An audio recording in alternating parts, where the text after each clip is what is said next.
Čo sa týka správy Devína, tak tu som sa skutočne snažila priblížiť občanom, ako sa len dalo.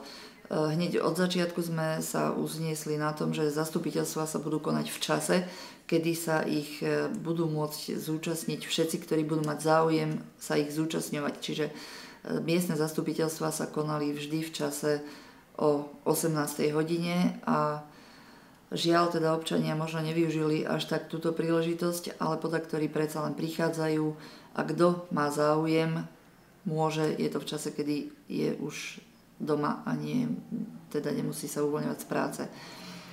Takisto žijeme v 21. storočí elektronizácie.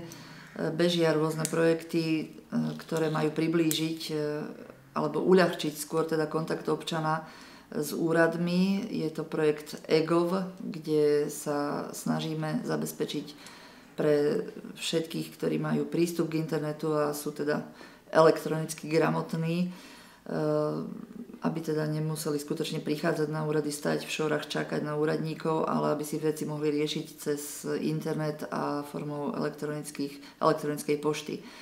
Zaviedli sme službu eGov Hlásnik, ktorá sa skutočne stretla s veľkým záujmom.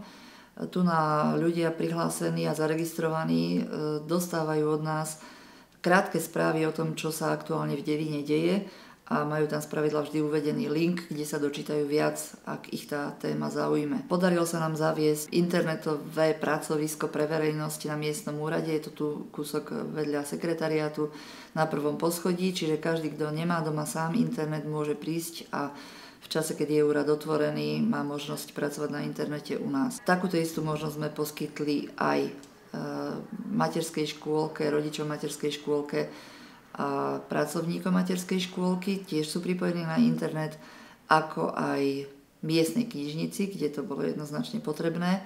Táto službu internetu aj veľmi využíva a rovnako príležitosť dostali naši dôchodcovia, ktorí zatiaľ sa vlastne len teda akoby učia a spoznávajú s internetom.